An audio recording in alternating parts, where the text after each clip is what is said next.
And we know that it's late where you guys are at, so we're going to get right into it. It's very early where we are at. It's late where you guys are, so we want to get right into the meat and share some things with you guys that will make a difference. Ok, thì bây giờ bên các anh chị là cũng trễ rồi ha, bên chúng tôi thì còn rất là sáng sớm, thì chúng ta cũng sẽ tiết kiệm thời gian, mình sẽ nói nhanh về vấn đề chúng ta muốn nói ngày hôm nay. And so one of the things that I want to do is give a quick background on myself and Dr. Lee. We're going to get right into the training here. Và trước khi mà bắt đầu thì chúng ta sẽ nói chút xíu về cái background của tôi với lại tiến sĩ Lee ở đây trước khi chúng ta vào phần nói chuyện chính. So Dr. Lee and I met 20 years ago when we were in college. Tôi với lại tiến sĩ Lee gặp nhau khoảng chừng 20 năm trước khi mà chúng tôi cùng học đại học với nhau. And we became friends and started doing some business together a few years later. Và chúng tôi thành bạn bè và sau đó cũng cùng làm kinh doanh với nhau nhiều năm sau đó. And Josh went on to finish school and become a doctor. Lúc đó là bạn của tôi là anh Josh, anh Lee đó, anh mới tiếp tục học nữa và anh lấy bằng tiến sĩ. And about 5 years ago, I introduced him to trading. Và 5 năm trước thì tôi giới thiệu ảnh về cái ngành giao dịch này. And he really caught on very fast because he was already smart with what he did, and he really started to love trading. Và với người thông minh như anh tiến sĩ Lee của chúng ta thì ảnh tiếp cận thông tin rất là nhanh, và từ đó thì ảnh cũng đã học hỏi và cũng như là có những cái thành quả rất là tốt trong cái ngành nghề này. So outside of his, seeing his patients, he was actually doing trading part-time. Và ngoài cái công việc kia những ảnh làm với lại những bệnh nhân của ảnh thì ảnh cũng làm cái việc giao dịch nữa. And after 3 years, he quit as a doctor and today is a full-time trader. Rồi sau khoảng thời gian là 3 năm, ảnh bỏ luôn cái chức vụ là tiến sĩ bác sĩ của ảnh, rồi ảnh không có làm việc khám chữa bệnh nữa và ảnh tập trung toàn thời gian vào cái vấn đề trading. So this is a great testimonial because this is an individual that was already successful in his field, and today he is a trader and he's a Go Live educator. Và đó là một cái lời làm chứng rất là tuyệt vời, bởi vì một cái người thành công, một người tiến sĩ, bác sĩ, một cái người mà đã có những cái thành tựu lớn trong cái công việc của mình, mà đã bỏ cái nghề của mình để tập trung vào cái ngành giao dịch của chúng ta. So we're going to be talking about two things tonight. Number one is we're going to be talking about proper risk management with trading, and number two is the trading mindset. Ngày hôm nay chúng ta sẽ nói về hai yếu tố rất là quan trọng. Yếu tố thứ nhất là cách thức chúng ta quản trị rủi ro một cách hiệu quả và đúng đắn và chính xác. Và cách thức thứ hai là cách thức mà chúng ta làm cách nào đó để mình có thể quản trị cảm xúc của mình. So guys, I want you to give a warm welcome to Dr. Lee. If you want to go in the chat, put some fire emojis for Dr. Lee. Đầu tiên nhất thì xin mời phần nói chuyện hôm nay chúng ta mời tiến sĩ Lee, tiến sĩ bác sĩ Lee. Tất cả chúng ta hãy cùng dành một tràng pháo tay thật lớn, bông hoa tặng cho ông trong phần chat của mình. Excellent. Thanks so much, everyone. It's great to be with you. Cảm ơn các anh chị em rất nhiều. Cảm ơn các anh chị rất nhiều. Rất là vui gặp được các anh chị em ở đây.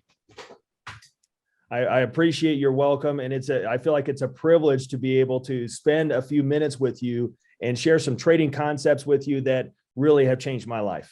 Và ngày hôm nay tôi rất là muốn được chia sẻ với các anh chị về những cái kiến thức mà tôi đã học được, những cái kinh nghiệm mà tôi đã có được để cho các anh chị có thể thành công hơn trong công việc giao dịch của mình. So, as you've probably already experienced with trading, there are many different things to understand and learn in order to become an expert trader. Và khi mà chúng ta bắt đầu dấn thân vào cái ngành giao dịch này thì có rất nhiều cái để chúng ta cần phải học để mình trở thành một người giao dịch giỏi và có cái kết quả. And while strategy is important to learn how to trade, our mindset and risk management are actually two of the most important elements of becoming a successful trader. Thì trong cái vấn đề giao dịch đó thì ngoài cái việc là chúng ta phải có chiến thuật, phải có cách thức giao dịch, thì chúng ta còn phải nhớ hai yếu tố rất là quan trọng nữa là cái việc kiểm soát rủi ro và cũng như cái tư duy giao dịch của mình là phải đúng. And so I'd like to share my screen with you and talk to you about these two concepts today. Và tôi muốn được chia sẻ cái màn hình của tôi để chia sẻ với anh chị về hai cái điều này mà chúng ta sẽ bàn luận ngày hôm nay. All right, perfect. So you should be able to see my screen now, correct? Các anh chị thấy màn hình của tôi đúng không ạ? Okay. Yes. So I want you just go ahead. Yeah, yes, we see it. Okay, perfect. All right. So I recognize that we have a language difference, so don't worry too much about all the text on the screen, I want you to simply focus on these two numbers, 1% versus 10,000 of whatever currency. It could even be the currency in your country. Ok, thì bây giờ chúng ta tạm thời mình bỏ quên qua hết những cái chữ ở đây, mình đừng có quan trọng cái ngôn ngữ ở đây làm gì. Mình để ý cái số 1% với lại cái 10.000 đô đó, hoặc là mình chỉ chuyển tiền 10.000 đô là khoảng chừng là 200 triệu, 230 triệu đó. Thì các chị thấy là con số 1% với lại 230 triệu, con số nào lớn hơn? So the key, most simple concept when it comes to risk management is to trade based on a percentage risk rather than a fixed currency amount. Thế thì một trong những cái quy tắc mà chúng ta phải ứng dụng trong công việc giao dịch đó là khi chúng ta tham gia vào cái việc là quản trị rủi ro của mình, thì chúng ta phải quản trị theo cái tỷ số phần trăm chứ không phải dựa trên cái số lượng tiền nhất định nào đó. Okay. And so when we choose a percentage of our account that we want to risk, not only are we protecting the downside, but we're also determining what our upside potential is as well. Thì ngoài cái việc chúng ta lựa chọn cái phần trăm đó, thì chúng ta có thể xác định được là trong những cái lúc mà chúng ta tính toán nó sai thì cái thiệt hại nó cũng sẽ giảm thiểu, và trong những lúc mà chúng ta tính toán mà đúng thì cái phần lợi nhuận của chúng ta nó cũng sẽ tăng rất nhiều. And risk management is essentially meaning that we are seeking to preserve our account balance, our original principle. Thì mình hiểu luôn là cái quản trị rủi ro nó một cách đơn giản hơn, mình hiểu đó là cách thức chúng ta phải bảo toàn cái nguồn vốn của chúng ta. So if we risk 1% of our account, and you can choose a different percentage if you prefer, but if we choose to risk 1% of our account, that means you could actually take 100 losses in a row before you blow all of your money. Đồng nghĩa với cái việc nếu chúng ta lựa chọn là chúng ta chấp nhận rủi ro là 1%, thì trong tất cả những cái lần mà chúng ta xuống lệnh thì 1% là cái rủi ro mà chúng ta chấp nhận để mất, đồng nghĩa với cái việc là chúng ta sẽ có khoảng chừng 100 lần thất bại trước khi mà chúng ta cháy tài khoản. Về nôm na là sẽ là như vậy.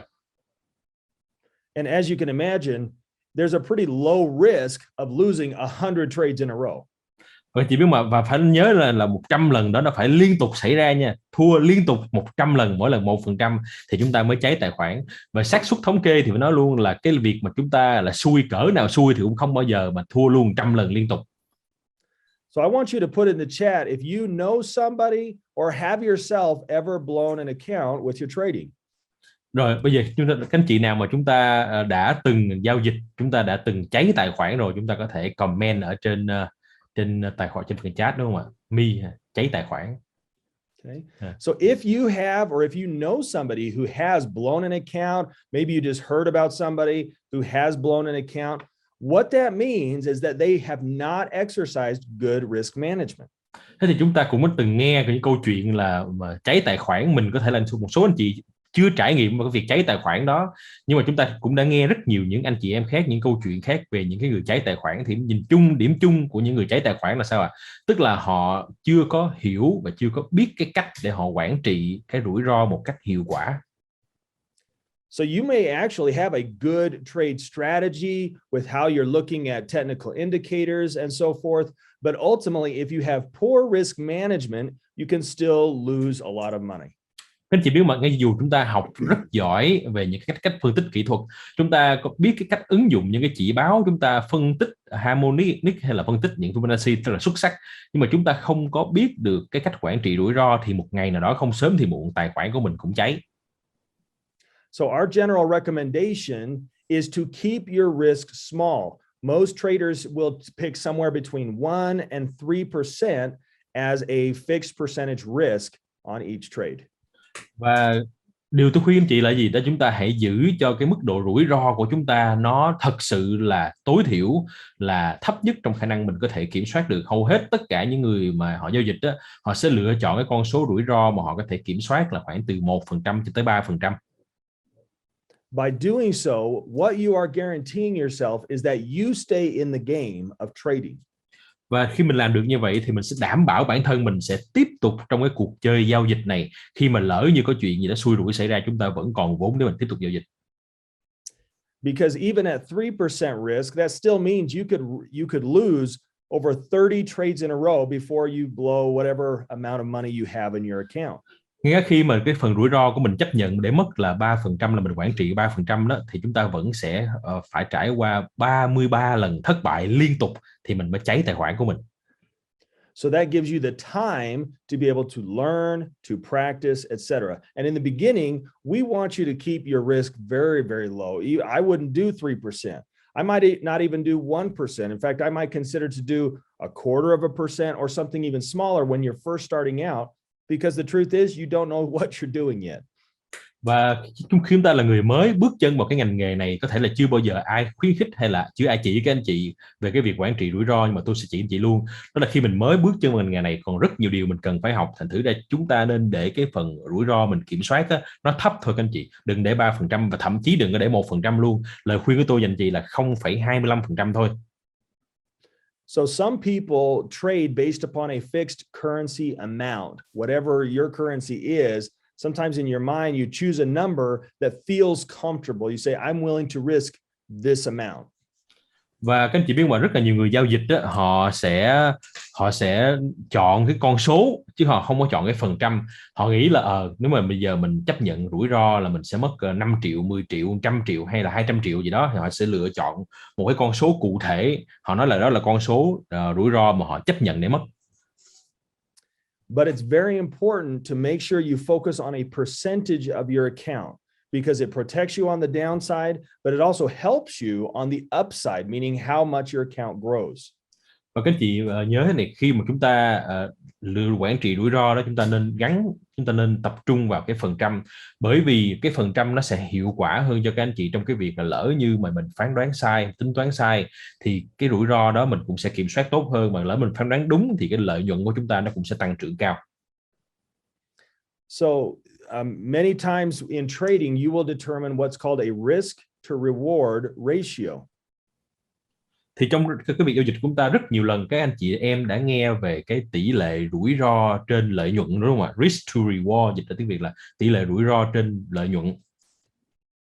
And basically that means that for every certain percentage that we risk, such as 1%, we might seek to win 2% or 3% on a trade. So a 1 to 2 or a 1 to 3 risk to reward ratio.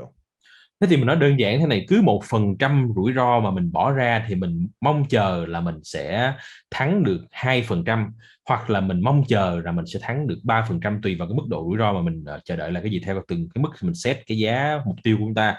Thì cái đó là cái tỷ lệ 1/2 hay là 1/3 hay là 1/5 gì đó, thì tùy vào cái mức độ set cái giao dịch và tùy vào cái mức độ tiềm năng của cái tài sản mà mình giao dịch. Now, in DCX, when you're trading cryptocurrencies, it's very important to understand how do you determine your percentage risk, because you can decide, I want to risk 1%, but how do you actually calculate that? Thế thì ở trong cái lĩnh vực là chúng ta giao dịch đồng tiền kỹ thuật số đó, thì cái điều quan trọng nhất là mặc dù chúng ta đã xác định là chúng ta sẽ chấp nhận là mình rủi ro 1% rồi đó, nhưng mà làm cách thức nào tính toán được 1% là như thế nào, con số cụ thể làm sao và set là set như thế nào. So if you go to myswipecoin.im. Ok, chúng ta sẽ lên trên cái myswipecoin.im, công cụ swipe coin của chúng ta. And in the upper right-hand corner, there's a calculator icon, and you can click on that. Ở trong cái phần góc bên đây này nó có một cái máy tính hình máy tính đó, đây là cái hình để giúp chúng ta có thể tính toán, mình click vào trong đó. This makes the calculation very easy to determine your percentage risk. Và cái máy tính này sẽ hỗ trợ chúng ta rất tốt trong cái việc mình tính toán được cái tỷ lệ rủi ro của chúng ta trên lợi nhuận. Every trade you take will have a different size stop loss. Mỗi cái giao dịch của chúng ta, một cái lệnh mà chúng ta đưa ra, nó sẽ đều có những cái cách thức khác nhau để mình đặt cái lệnh chốt lỗ, cái stop loss của mình. Because of that, the exact lot size that you choose for the size of trade that you take must be different for each trade. Chính vì vậy thì mỗi cái tài sản và mỗi cái lệnh giao dịch khác nhau của chúng ta sẽ lựa chọn cái lot cũng khác nhau, tùy vào cái mức độ mà chúng ta mong muốn thắng hay là thua, hay là thắng hay là cắt lỗ của mình. So to use this calculator, you enter what your account balance is. So we're going to say that we have $1,000 in an account. Rồi bây giờ để bắt đầu chúng ta sẽ điền là tổng cái số tiền mà trong cái tài khoản chúng ta đang có là bao nhiêu. Ví dụ như là tổng cái giá trị tài sản của chúng ta hiện giờ là 1.000 đô thì mình bỏ vô 1.000 đô. And the currency, if you're worried about US dollars versus another currency, that doesn't matter because this is all based on a given number. So if your currency is different, that's okay. Just put in the number of whatever your account balance is. Mình đừng có quan tâm là mình cái tài khoản mình giao dịch tiền Việt hay tiền euro hay là tiền gì đó, đừng quan tâm cái con số này, nó sẽ là con số thôi chứ nó không có cần chuyển đổi ra cái ngoại hối hoặc ngoại tệ gì hết, để mình dễ tính toán thôi. Mình để mình có là 1 triệu, mình để cái 1 triệu, mình có 10 triệu mình ghi 10 triệu cũng được, nó không sao hết, mình có bao nhiêu thì mình ghi bấy nhiêu để mình dễ tính toán cái mức độ rủi ro của mình. So once you type in your account balance, you then simply choose a percentage. So for the sake of this example, I'm going to choose 1%. Rồi tiếp theo để mình lựa chọn cái phần trăm để mình chấp nhận rủi ro. Để trong cái quá trình mình học thì dễ tính á, thì tôi sẽ để 1% cho anh chị dễ tính. Để số 1 cho anh chị dễ hiểu. So it automatically tells us how much we are risking, in this case 10. Thì trong đây nó sẽ đưa ra tự động tính toán luôn là mức độ rủi ro mà chúng ta có thể chấp nhận để mất là 10 đô đó. And then you select the currency pair that you are planning to place a trade upon. Sau đó mình sẽ Bitcoin, Ethereum or Ripple. Mình sẽ lựa chọn cái cặp giao dịch nào mà mình đang chuẩn bị để giao dịch, đó là Bitcoin, Ethereum hay là Ripple, là những công cụ mà Swipecoin hiện đang phân tích. So let's say that we are going to place a buy order on Bitcoin. Giả sử mình tính là mình đang đặt một cái lệnh mua Bitcoin. And we need, so the entry price, this first number represents where you're actually entering the trade. Và cái entry price là cái điểm vào lệnh của chúng ta, là xác định luôn là chúng ta sẽ vào lệnh ở mức độ giá nào. So depending on where your stop loss is, that will determine your actual lot size or the size of trade that you place. Và cái stop loss là cái cắt lỗ, là sẽ là cái mà chúng ta xác định được là cái lot mà chúng ta giao dịch sẽ là bao nhiêu và mức độ cắt lỗ của mình sẽ như thế nào. So for our stop loss, we will put in some number here. We'll let's put it in at 33,089.34. Okay. Rồi ví dụ như mình nói là cái mức độ stop loss của chúng ta sẽ để điền vô một cái con số, đó là 33.069 đô chẳng hạn, .34, có nghĩa là nếu mà nó giảm xuống 200 giá là 200 đô là chúng ta phải cắt lỗ. So once you enter the stop loss, so if you get a trade idea that comes out through the Swipecoin app, then you can simply enter the numbers in here, click calculate, and it will automatically tell you what lot size to choose to risk 1%. Rồi thế thì sau khi mà chúng ta còn cái stop loss này thì mình có cách nào mình tìm ra con số đó trong tất cả những lần tín hiệu đó các anh chị em, thì chúng ta sẽ học cái cách, và thậm chí là có những cái tín hiệu sẽ cho anh chị biết luôn là stop loss mình nên đặt là stop loss ở mức độ nào. Thì mình chỉ việc sao chép cái tín hiệu đó, mình đưa vào đây, bấm cái nút là calculate là tính toán, thì nó sẽ cho mình biết cái kết quả của cái lot mà mình nên đặt là bao nhiêu lot. So if our stop loss is different, for example, if we change this number to 32,500, if that was our stop loss level, we recalculate, you'll see that the actual lot size that we're going to place changes. Và rõ ràng luôn, nếu mình thay đổi cái stop loss của mình thay đổi con số, ví dụ như là 32.500 đi, bấm tính một cái thì nó sẽ ra được là cái mức độ lot mà chúng ta nên lựa chọn để mình giao dịch là bao nhiêu. That's because the size of stop loss determines the amount of money we are risking. Đó là lý do tại sao mà cái độ phủ của cái mức độ stop loss của mình nó rộng chừng nào á, thì cái việc tính toán rủi ro nó phải nhỏ lại chừng đấy. Thì rõ ràng luôn cái lot size của mình bây giờ nó sẽ nhỏ lại để mình làm sao mình kiểm soát được cái mức độ rủi ro của mình, để làm sao mà trong cái trường hợp mà mình tính sai hướng á, thì mình vẫn có thể trụ được trong khoảng bao nhiêu thời gian trước khi cái stop loss này nó xảy ra, cái lệnh stop loss này nó được xác nhận.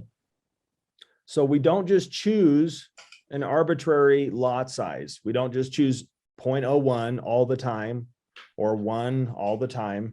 We need it to be in relationship to our entry price and our stop loss.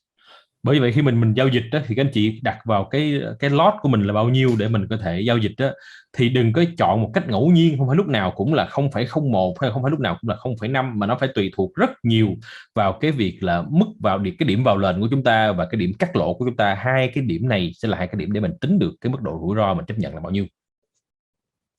If we change our percentage risk, that will also change our effective lot size. So if I change this to 2 and I recalculate, you can see that changes our lot size, even though the entry price and stop loss stayed the same. Và đặc biệt nữa là cái phần trăm nữa, nếu chúng ta bỏ vô là 2% và mình bấm vào cái nút là tính, thì cái con số, cái kết quả stop loss của cái kết quả về cái mức độ cái mức loss của chúng ta giao dịch nó cũng sẽ thay đổi theo, tùy thuộc vào cái phần trăm mà chúng ta sẵn sàng để rủi ro. And so ultimately decide for yourself what percentage you want to risk, be it 1%, 2%, 3%. In the beginning, start lower, and then you can always work your way up. But then ultimately, make sure that you always do this calculation if you want to have consistent risk management. Và bên cạnh đó thì chúng ta cũng sẽ có những cái cách thức để mình kiểm soát cái cách vào lệnh của chúng ta và những cái con số này, thông số này như thế nào đó để chúng ta có thể đưa ra những cái mức độ lot phù hợp cho cái giao dịch của chúng ta theo cái mức độ rủi ro mà chúng ta có thể chấp nhận. Okay, so just to show you a little bit more of an example on this, let's say that we wanted to place a buy order on Bitcoin right now. Ví dụ bây giờ chúng ta sẽ cụ thể luôn ha, chúng ta sẽ vào trong cái đây và chúng ta sẽ ra một cái lệnh mua Bitcoin. So it would look something like this. Nó sẽ như thế này. And let's say that we determined, and this is not an actual trade, I'm just helping you to see how the risk management works. Ở đây không phải là cái lời khuyên giao dịch nha, đây chỉ là cái cách để cho các anh chị có thể tính toán được dạy anh chị cái cách tính toán được cái mức độ rủi ro để mình có thể vào lệnh. So let's say we determined to enter at this basic level, and we put a stop loss down here below some of this structure, and then we determined that we wanted a 1-to-2 risk to reward ratio. Giả sử bây giờ chúng ta đặt cái điểm vào lệnh của chúng ta là cái lằn kẻ màu đen và cái lằn màu xanh ở dưới, tức là sau khi mình đã tính toán mình thấy rằng đây chính là cái mức độ stop loss mà mình chấp nhận, và mình tính theo tỷ lệ của chúng ta là rủi ro trên lợi nhuận của chúng ta là 1/2, thì chúng ta sẽ kéo cái đường màu xanh lên gấp đôi so với cái ô màu đỏ đó. Thì đây là một cái cấu trúc để chúng ta có thể set được cái lệnh của chúng ta. We would then look over here to see what the number is at our entry point, as well as our stop loss to determine what lot size we would use. Và sau khi mình tính toán xong, mình thấy cái đường màu đen, mình nhìn qua bên cái ô giá đó, mình đối chiếu giá ngang bên đó, mình sẽ biết luôn là cái giá vào lệnh của chúng ta là như thế nào, và cái mức độ stop loss, cái giá stop loss của chúng ta là cái giá nào, cái giá cắt lỗ mình là giá nào. Okay, so we can come over here and say 49, we'll say 782. So we could come to our calculator and type in 49,782 for our entry price. Thì như vậy chúng ta sẽ vào trong cái phần điểm vào lệnh của mình thay cái chữ entry price của mình vào cái giá mà mình theo tính toán của mình đó là 49.782 đô. And then we'd come down here and say 48,792 would be our stop loss, and we would type that in down here. So 48,792 for a stop loss, and then we simply press calculate. Sau đó chúng ta sẽ vào trong cái phần stop loss, mình cũng điền cái giá mà sau khi chúng ta đã phân tích ở trong biểu đồ xong rồi đó, mình điền cái giá là 48,792 vào, và sau bấm nút là tính, calculate, tính.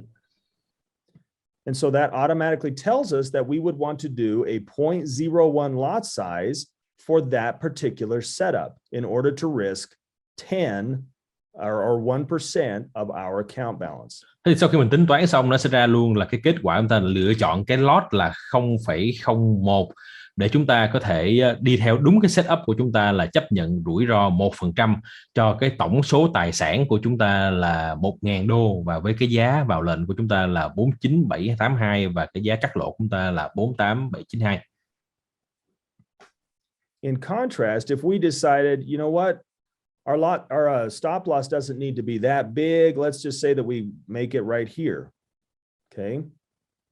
Và nếu như anh chị em thấy rằng là thôi cái mức stop loss này nó dài quá, mình không có muốn, mình muốn nó ngắn lại, mình sẽ kéo cái mức stop loss của chúng ta ngắn lại, và cũng theo cái tỷ lệ 1:2 thì chúng ta cũng sẽ kéo cái mức độ kỳ vọng giá tăng của chúng ta thấp lại theo đúng với lại cái mức độ stop loss của chúng ta.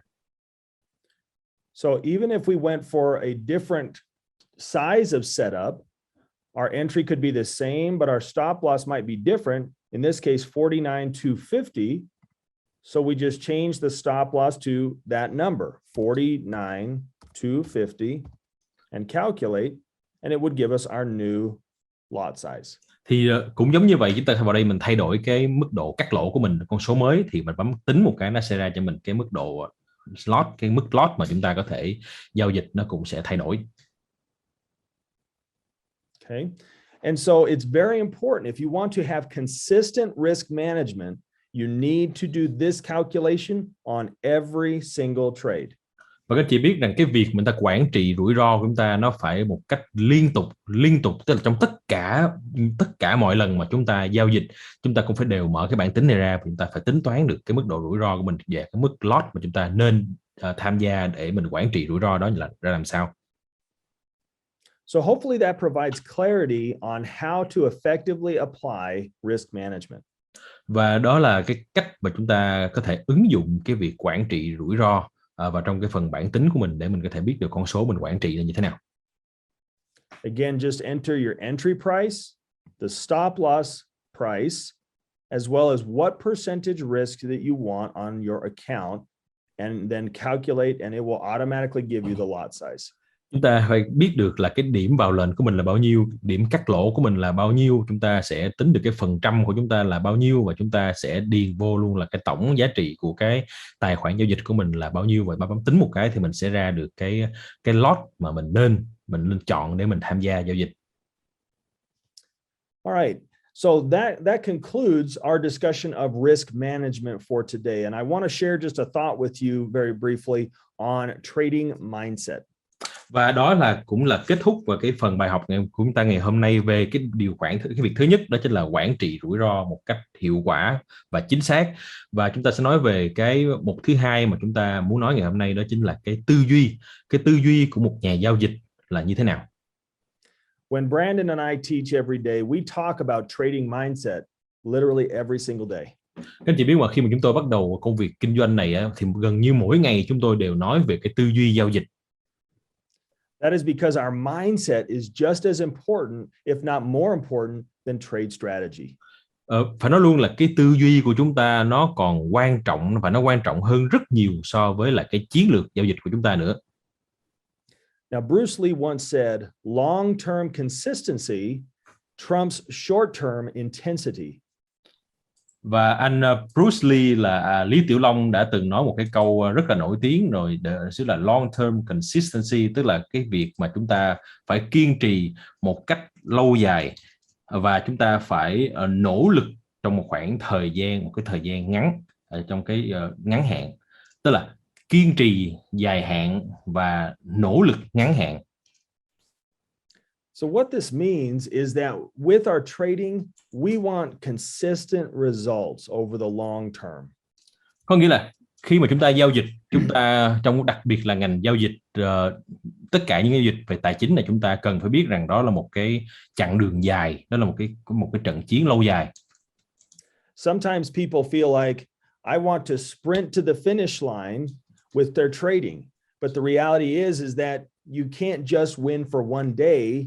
You need to win day after day after day after day. Và rất là nhiều người khi họ mới bắt đầu vô trong cái ngành giao dịch này đó, thì họ sẽ nghĩ là bây giờ mình chạy một mạch tới đích luôn, thắng làm một lệnh một thôi, x5 x10 là mình ngon. Nhưng mà không phải các anh chị, giao dịch nó không có phải như vậy. Giao dịch nó không có phải là cái cách thức mình vô đây mình đặt một vài cái rồi mình thắng liền, nó không phải, mà chúng ta phải có một cái tư duy là lâu dài và bền vững. So when I first started trading, I decided right up front that I was going to be in this for the long haul. Và khi mà tôi bắt đầu vào trong cái công việc giao dịch này, tôi cũng đã xác định được trong tư duy mình đây là một cái ngành mà nó phải có thời gian nó mới có thể chín mùi được và có thể hoàn thiện được cái kỹ năng của mình. And that meant that whether I experienced one loss, two losses, 10 losses, or 100 losses, I was never going to give up. Và đó là lý do tại sao mà cho dù là tôi mới bắt đầu giao dịch, tôi có thể thua 1 lệnh, 2 lệnh, 3 lệnh, thậm chí 10 lệnh, tôi vẫn sẽ không bỏ cuộc. And so my encouragement to you is to adopt that same mindset. Be committed for the long term, not just for one day. Và điều đó tôi cũng khuyến khích các anh chị em luôn là khi chúng ta giao dịch, chúng ta hãy đặt cái tư duy của mình giống như vậy. Đặt tư duy của mình để mà làm sao mà chúng ta hiểu rằng chúng ta sẽ giao dịch trong một khoảng thời gian lâu dài. That is what it takes to be a successful trader. Và nó sẽ giúp cho chúng ta trở thành một nhà giao dịch thành công. Anh Thông dịch sẽ dịch lại cái câu của Lý Tư Long cho chính xác, đó là sự nhất quán lâu dài nó sẽ tốt hơn là cường độ ngắn hạn. Ok, cho anh chị hiểu, câu này cũng khá nổi tiếng ha. Okay, so that's what I have to share for you today. Hopefully you learn some good things about risk management and the most important element of trading mindset, which is long-term thinking. Và ngày hôm nay cũng là kết thúc cái bài học chúng ta ngày hôm nay, đó là chúng ta sẽ học được 2 điều. Thứ nhất là cách thức chúng ta quản trị cái rủi ro của chúng ta, cách thức chúng ta kiểm soát rủi ro, và thứ hai là tư duy của chúng ta trong ngành giao dịch này, đó là một tư duy dài hạn, một tư duy lâu dài. Và cái việc giao dịch này là một công việc, một cái sự nghiệp mà nó cần có thời gian để mà nó phát triển và nó tốt hơn. So thank you so much for having me, as well as Brandon. I know he has been speaking with you for quite some time now, but it's a privilege for me to be here with you and to share a few of these thoughts with you. Và tôi phải nói là hôm nay tôi rất là vui khi được gặp tất cả các anh chị em người Việt Nam, và tôi biết là anh Brandon Boy đã làm việc với các anh chị em cũng nhiều buổi rồi, và ngày hôm nay thì rất cảm ơn ảnh mà tôi được ở đây để được nói chuyện, để được trao đổi tất cả những cái thông tin này cùng với tất cả anh chị em. So never hesitate to let us know if you ever have questions or need help. We've got a great DCX team, but Brandon and I are always here as well to help you with anything you need. Và cảm ơn các anh chị rất nhiều, và chúng ta sẽ biết rằng là chúng ta có một cái đội ngũ của những thành viên DCX ở đây. Chúng tôi là có những người nhà giáo dục rất là giỏi, và anh Brandon Boy và tôi cũng sẽ ở đây, và chúng tôi sẵn sàng trả lời tất cả những câu hỏi và thắc mắc của các anh chị về cái thị trường này. And just remember, and I'll say this in closing, as Brandon mentioned, it took me 3 years to go from a full-time doctor to a full-time trader. So I should say, give yourself the time that you need to be successful with this. Và anh Brandon Boy cũng nói luôn là tôi phải tốn ra tới 3 năm để chuyển ngành của mình từ một người bác sĩ toàn thời gian sang một người giao dịch toàn thời gian. 3 năm. Thành thử ra các anh chị cũng vậy, lời khuyên của tôi dành cho các anh chị là hãy cho mình thời gian để mình từ từ mình học và mình hấp thu tất cả những cái lượng kiến thức khổng lồ này. Perfect. So thanks so much for having me, and with that I'll turn the time back over to Brandon. Và cảm ơn các anh chị em rất nhiều, và xin được nhường mic lại cho anh Brandon. All right, guys. First of all, so Josh and I train 5 days a week. All the things that we train on apply to FRX, DCX, because really the mindset and risk management we taught today is universal. So if you guys apply this, it's going to help you be more successful. Và các anh chị biết mà những cái điều mà chúng ta học ngày hôm nay đó, nó sẽ không chỉ dành cho cái DCX không, mà nó dành cho tất cả mọi cái lĩnh vực khác, cho Forex hay là cái gì mà có giao dịch và có kiểm soát, thì đó chính là cái cách thức mà chúng ta sẽ áp dụng những cái nguyên lý mà chúng ta vừa học. So the thing I want to leave you guys with is, first of all, super proud of you. You guys are doing a great job. And really continue to, the mentality you have to have is, I am a student always, meaning I'm always learning, I'm always growing. Và chúng ta sẽ kết thúc bằng một cái việc là tôi muốn nhắn nhủ với các anh chị em là tôi rất tự hào về các anh chị em, đặc biệt là tất cả những anh chị em người Việt. Khi mà chúng ta, mặc dù là rất nhiều anh chị em ở đây đã có những cái kinh nghiệm, những cái thành quả giao dịch, nhưng chúng ta luôn luôn có tư duy tôi là học sinh, tôi là sinh viên, tôi sẵn sàng lắng nghe, tôi sẵn sàng học hỏi, và kiến thức là rất là lớn, và tôi sẵn sàng chấp nhận tất cả những điều mà tôi sẽ được học ở đây. Yeah. So, were you going to say something? Oh, okay. Well, first of all, what we decided to do several years ago was to cut off our emotions and only trade money, that we could afford to lose if we were to lose it. Okay, that was the first step. Ok, cái bước đầu tiên để chúng ta có thể loại bỏ yếu tố cảm xúc đi trong vấn đề giao dịch, đó là chúng ta phải đặt một cái tư duy và đưa ra một cái khoản tiền để mà chúng ta đưa vào cái tài khoản giao dịch của mình. Và cái khoản tiền đó chúng tôi đã xác nhận rằng rủi ro cao nhất là mất trắng. Có nghĩa là đó là khoản tiền mà chúng tôi chấp nhận để mất trắng trong trường hợp là mình sẽ thua hoàn toàn. Và cái chuyện mà mất nó đi chăng nữa nó cũng không quan trọng đối với cái toàn bộ cái tổng tài chính của chúng tôi. And the other thing that we did was we made a decision that we would not trade more than 1% of our account on any given trade. And that one thing has made it where 6 years of trading, zero blown accounts, like zero blown accounts, no more than 1% per trade. That's it. Và tiếp theo nữa là mặc dù là chúng ta đã lấy một cái cục tiền mà mình sẵn sàng mình mất trắng, mình đem cho mình trade rồi. Cho dù nó là bao nhiêu cũng được, một số anh chị là 5 triệu, 10 triệu, một số anh chị là 1 triệu, 2 triệu, đó không cần biết. Nhưng mà đem cục tiền ra rồi. Nhưng mà tiếp theo nữa là tất cả những cái lệnh giao dịch mà đặt ra thì không bao giờ cái lệnh nào nó vượt quá 1% rủi ro. Hay nói cách khác là trong cái cục tiền mà chúng ta đem ra mình giao dịch, mình có tới 100 lần thất bại. Đó là lý do tại sao mà 6 năm vừa qua không có bất kỳ một ai trong số chúng tôi ở đây là bị cháy tài khoản hết. And then the third thing is daily personal development. So working on the mindset, because before we trade each day, we actually read books and listen to audio so that our mindset is where it needs to be so that we are ready to trade. Và tiếp theo nữa, một điều cũng rất là quan trọng đó là phải phát triển tư duy mỗi ngày. Mỗi ngày như vậy chúng tôi sẽ có những khoảng thời gian mà chúng tôi ngồi xuống để mà đọc sách, để mà nói chuyện tích cực, để mà có những cái tư duy tốt, để mà chúng tôi lắng nghe những cái đoạn video về giao dịch và để làm sao cho phát triển tư duy của mình, và chúng tôi làm cái việc đó mỗi ngày. So that's pretty much it. Okay, so really when it comes to leverage, there's a couple things to understand. One is when you're dealing with your broker, they will give you a certain ratio of leverage, like 1 to 200, 1 to 500, things like that. Thì mình nhớ luôn ha, khi mà chúng ta đánh đòn bẩy đó là mình đánh với lại một cái đơn vị là môi giới. Cái đơn vị môi giới này họ sẽ cho chúng ta những cái tỷ lệ từ là nhân 1 cho đến nhân 250, thậm chí một số chỗ là nhân 500. Đó mình gọi là cái đơn vị môi giới, là cái sàn đó, nó đưa ra cái đó là môi giới. So we generally choose, and each person can decide for themselves. The leverage that the broker provides does not determine your risk per trade. Các anh chị biết không ạ? Cái phần trăm, cái tỷ lệ phần trăm mà cái nhà môi giới hay mình gọi là những cái sàn nó cung cấp cho các anh chị á, nó lại không quyết định là cái việc chúng ta kiểm soát rủi ro của mình như thế nào. From my experience, more leverage, like a 1 to 500, just provides you with more flexibility on your account, but it doesn't inherently increase your risk. Nói một cách khác luôn là cái việc chúng ta lựa chọn là nhân 1 hay là nhân 500 nó cũng không có ảnh hưởng nhiều lắm đến cái việc là chúng ta quản trị cái rủi ro mình như thế nào. Risk is always about the size of your stop loss and the lot size that you have chosen.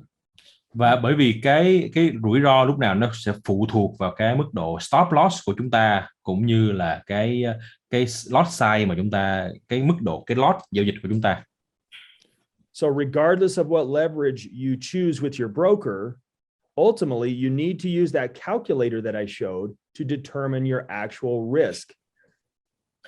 Cho dù chúng ta lựa chọn cái mức độ, cái tỷ lệ như thế nào đi chăng nữa cho bất kỳ một cái sàn giao dịch hay là bất kỳ một cái đơn vị môi giới nào đi chăng nữa, thì chúng ta cũng sẽ áp dụng cái bài toán tính toán về rủi ro mà tôi đã dạy cho các anh chị đầu đó. Because one person can have a 1 to 200 leverage with their broker, and another can have a 1 to 500, and they can actually risk the same exact amount based upon their stop loss and their lot size.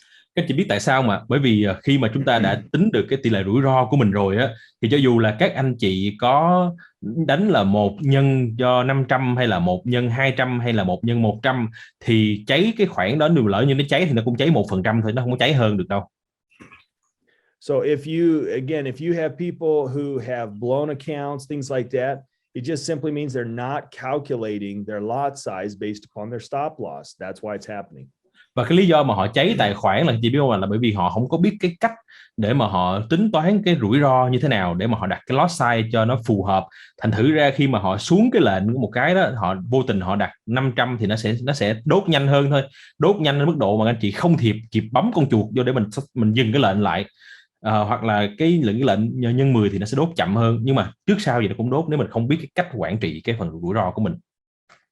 So the answer to your question and the way to protect your account is to make sure and always use that calculator to determine what lot size on each trade. Và chính vì vậy mà tôi nói với anh chị là cái điểm quan trọng nhất để chúng ta có thể kiểm soát rủi ro của mình là mình phải xác định được cái điểm chốt lỗ của mình, điểm vào lệnh của mình, để mình tính toán ra được cái mức độ, cái lot mà mình sẽ giao dịch trong cái đợt giao dịch đó là bao nhiêu. Does that answer your question? Okay.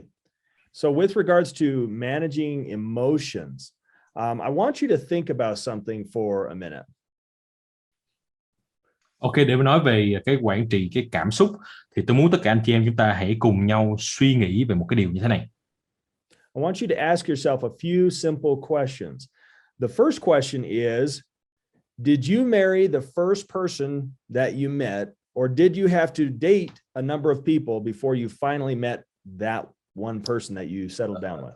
Câu hỏi này dành cho những anh chị em nào mà có vợ rồi ha, có vợ có chồng rồi, thì khi mà chúng ta gặp một ai đó, gọi là mình gặp một phát thôi, lần đầu tiên mình gặp là mình vô mình cưới liền không, hay là mình phải đi hẹn hò nhiều lần, rồi mình phải nói chuyện nhiều lần, sau đó mình uống cà phê mà gọi là nhiều lần, cho đến khi quyết định là mình có thể là rất là nhiều cô như vậy chứ khi mình lựa chọn một cái người bạn đời của mình. Chances are you probably dated multiple people before you finally settled down with whoever you're with. Và cái tỷ lệ trung bình có nghĩa là gì ạ? Có nghĩa là các anh chị em thường là rất ít người nào mà gọi là yêu một người mà xong yêu hoài, xong tới lúc cưới luôn, khả năng ít lắm. Rất nhiều trường hợp là chúng ta sẽ phải cặp với nhiều cô hay cặp với nhiều anh trước khi mà chúng ta quyết định là mình sẽ chọn cái người nào là người bạn đời của mình. What that means is that even in relationships, things take time and take practice.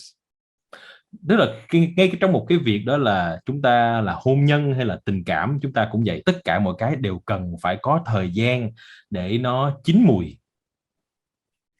Another example is I want you to think about the years you spent in school. Did you finish school in 1 month, 1 year, 5 years? How long did it take? I want you to think about that for a minute. Nói cách khác, nói một cái điều nữa đơn giản hơn là cái việc ngày xưa chúng ta đi học đi, thì các anh chị nghĩ là cho dù bất kỳ cấp nào, cấp 1, cấp 2, cấp 3 thì chúng ta cũng phải tốn ít nhất là phải 9 tháng mình mới học xong một lớp, đúng không ạ? Có người nào mà gọi là đi học mà coi như là vô một phát học 2 tháng thôi là thành tốt nghiệp đại học luôn không? Là không phải thông qua những cái kênh khác không ạ? While you were in school getting a degree or getting some training, that kind of a thing, were you paid while you were learning? Rồi tiếp theo nữa, khi chị em mình đi học đại học đó, mình đi học đại học để mình có cái bằng mình ra mình kiếm cái nghề đó, thì các anh chị em đi học, các anh chị em có phải trả tiền học phí không? Các anh chị em có phải đóng tiền học phí không? Để rồi chúng ta được học một cái gì đó và nó sẽ tốn thời gian để mình hoàn thành cái việc học đại học hay là cao đẳng của mình trong vòng là 3 năm, 4 năm, để trước khi chúng ta ra ngoài chúng ta kiếm một cái nghề và chúng ta có thể nuôi sống bản thân của mình. For most people, they're not paid while they're learning a new skill. Các chị biết một cái khác biệt là gì? Rất nhiều anh chị em đi học đại học nhưng mà tiền phải do mình bỏ ra, mà tiền bố mẹ bỏ ra. Và rất là nhiều người chúng ta lại có một cái tư duy đó là chúng ta học một cái kỹ năng gì đó và chúng ta có một cái kiến thức gì đó mà chúng ta không nhất thiết chúng ta phải bỏ tiền. So if somebody asked me when I was first learning to be a doctor in the first month, hey, treat a patient, I probably would have done a terrible job in the first month. Và phải nói luôn là bản thân tôi cũng vậy, tôi cũng đã học bác sĩ ra cũng vài năm, cũng nhiều năm, mà khi ra ngoài cái lần đầu tiên tôi đi chữa bệnh cho bệnh nhân á thì tôi cũng làm rất là tệ cái người bệnh nhân đầu tiên của tôi. And so trading really is no different. When we first start out, the truth is we don't know what we're doing. Và giao dịch cũng vậy các anh chị em, chúng ta là những người đã từng có kinh nghiệm giao dịch về cái thời gian thôi, nhưng mà về kiến thức thì hầu như chúng ta cũng chưa có một kiến thức rõ ràng và chắc chắn hết, và có một cái nền tảng kiến thức vững chắc hết. Tất cả chúng ta nói đơn giản hết, chúng ta đều bắt đầu từ một vạch xuất phát như nhau, đó là một cái tờ giấy trắng trong cái ngành này. So learning this skill is really no different than learning any other skill. The difference is typically in our mindset. People expect to be able to, in a sense, have the career from the first day they get into this.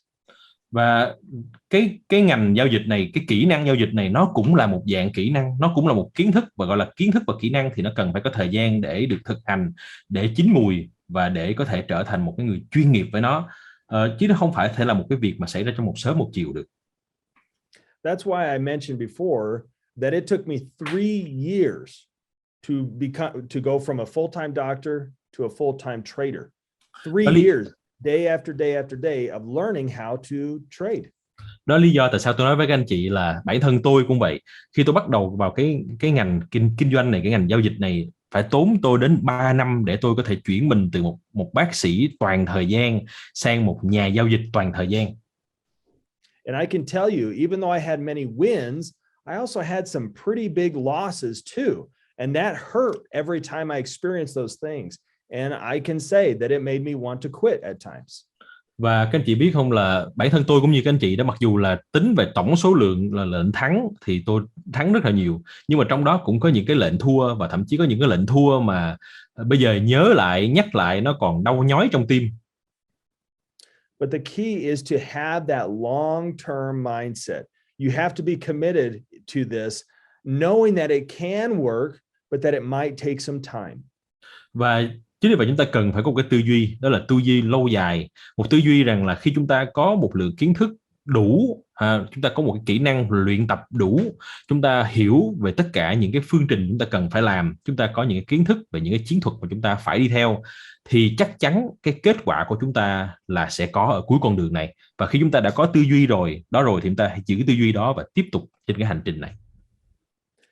And the interesting thing is that many of the things that hold us back in the beginning are simply small elements of knowledge, meaning knowing how to calculate a lot size, good risk management. Small principles like that can cause us to experience losses, blown accounts, etc., that ultimately make us want to quit, when in reality, those things are preventable. Và các anh chị biết không, là trong quá trình mà chúng ta học á, đôi khi có những cái kỹ năng, những cái phương pháp nó rất là nhỏ và nó rất là căn bản. Ví dụ như vừa rồi cái phương thức tính ra được cái tỷ lệ lót tham gia dựa trên cái số nguồn vốn của chúng ta và dựa trên cái điểm đầu vào và điểm chốt lỗ của chúng ta, hay là cái điểm vào lệnh như thế nào phù hợp, hay là tính toán là làm sao, và thậm chí có những cái rất đơn giản như là trong cái phần mà leverage chúng ta sẽ có cái vực là tách ra cái lệnh giao dịch của mình, hay là gộp lệnh giao dịch của mình, để mình nếu mà nó cháy thì nó cháy một lệnh thôi, hay là cháy tràn, cháy lan, thì đó cũng là những cái điều mà chỉ cần chúng ta biết thôi là chúng ta đã có thể ngăn ngừa được cái việc là cháy tài khoản của mình hay là nổ tài khoản của mình rồi. Like in the example we gave earlier, if you risk 1%, that means you could take 100 losses in a row with no wins at all before you blow all your money. Hồi nãy tôi nói luôn anh chị luôn là nếu mà chúng ta tiếp tục là cái việc kiểm soát rủi ro của mình là mức độ 1%, thì chúng ta có tới 100 lần thất bại để chúng ta mới cháy tài khoản. So if you know somebody, or if it's happened to you and you've blown an account, then that means you just simply maybe weren't aware of how to manage your risk. Thế như vậy anh chị em nào mà chúng ta đánh một lệnh mà chúng ta cháy tài khoản luôn, hoặc là biết ai đó chỉ cần tham gia vô vài ngày thắng được một vài lệnh, xong rồi một lệnh cuối cùng là cháy tài khoản luôn, đơn giản là bởi vì sao? Là bởi vì chúng ta chưa học được cái cách để mình quản trị cái rủi ro đó. So the good news is that as you learn how to master this skill, over time you can learn to protect your account as well as to compound the growth of your account to get where you want to go. Và khi mà chúng ta học từng bước một, như là cái chiêu đầu tiên là cái chiêu mà mình quản trị rủi ro, cái chiêu thứ hai là danh mục đầu tư, và đặc biệt nữa là sẽ có những giai đoạn mà cái danh mục đầu tư của anh chị nó còn được lãi kép, lãi 3, lãi 4 nữa kìa. Khi đó nó gọi là cái compound interest, tức là mức độ lãi nó nhập dồn vào nhau nhiều cái, để mà chúng ta có thể thấy rằng là đó là một trong những cái cách thức để các anh chị có thể có được những cái lợi nhuận khi chúng ta đã học được cái kỹ năng này một cách dồi dào hơn. Okay. Hopefully that answered your question on that. Any other questions? So for technical speaking, a person, a good trader, in average trading day, how much they win is considered acceptable? How many percent? It all depends on how much you're risking. You know, it's because we could say 5%, or we could say 10%, or we could say 1%. It all depends on your risk management. If I am risking 1% to get 3%, if I've got a 1 to 3 risk to reward ratio, then it's not unreasonable to shoot for maybe an average of 2% gains on a daily basis. Nó cũng sẽ rất là tùy vào cái mức độ là liều của cái anh đó, là xem ảnh như thế nào. Ví dụ như ảnh muốn sẵn sàng là quản trị rủi ro của ảnh là chấp nhận mức 1% và mức lời của ảnh là 3% chẳng hạn, thì có thể nói rằng là cái con số trung bình mà nó có thể chốt lời trong một ngày là khoảng 2%. Tuy nhiên nó cũng sẽ tùy thuộc vào nhiều yếu tố nữa, nhưng mình có thể nói tùy vào cái chiến thuật của mỗi người mỗi khác. Mình cũng có thể con số của một số người họ cũng cao hơn như vậy. But if a person is risking 1%, could they make 10% in a day? It's less likely. So it all depends on how much you're risking. Thế thì một cái người mà họ chấp nhận là mất 1% thì họ có thắng được 10% trong một ngày không? Câu trả lời là rất hiếm khi xảy ra. Rất hiếm khi xảy ra, cũng có nhưng mà hiếm lắm. So my general recommendation is don't focus so much on your percentage gain each day on any one day. Focus on the long term. The compounding effect is what will amplify and grow your account, not so much any one single win.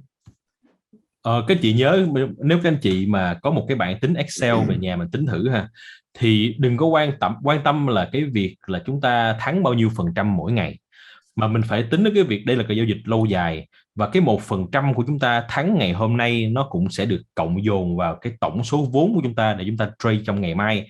Và chính vì vậy tính đi, cứ mỗi ngày mà chúng ta thắng một chút xíu thôi, một chút xíu % thôi, thì về tính là trong một năm như vậy cái tài khoản của anh chị nó sẽ tăng lên bao nhiêu lần. Nó nhiều lắm. Cứ về nhà tính thử đi. Thank you. Have a great day. Brandon had to step out, but he says thanks as well.